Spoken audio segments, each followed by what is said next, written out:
पानीपत का पहला युद्ध 1526 एक ऐतिहासिक युद्ध की कहानी। पानीपत का पहला युद्ध 21 अप्रैल 1526 को दिल्ली के सुल्तान इब्राहिम लोदी और बाबर के बीच लड़ा गया।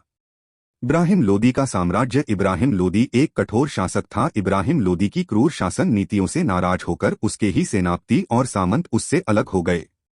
दिल्ली के कुछ अमीरों ने बाबर को आमंत्रित किया ताकि वह लोदी वंश को समाप्त कर सके। बाबर, जो तैमूर और चंगेज खान का वंशज था, ने भारत पर आक्रमण करने का निर्णय लिया। बाबर ने युद्ध में अपनी खास तुलुगमा और अरबी युद्ध तकनीकों का उपयोग किया। उसने अपने तोपखाने और बंदूकों को कुशलता से तैनात किया। उसने सेना को दाएं और बाएं भागों में विभाजित करके घेराबंदी की। बाबर की सेना में मंगोलियन युद्ध तकनीकें थीं, जबकि इब्राहिम लोदी की सेना पारंपरिक तरीके से युद्ध कर रही थी। बाबर की सेना ने तोपखाने और बंदूकों के इस्तेमाल से इब्राहिम लोदी की सेना को तहस-नहस कर दिया। इब्राहिम लोदी युद्ध में मारा गया और उसकी सेना बिखर गई। इस विजय के साथ ही बाबर ने दिल्ली और आगरा पर कब्जा कर लिया, जिससे भारत में मुगल साम्राज्य की नींव पड़ी।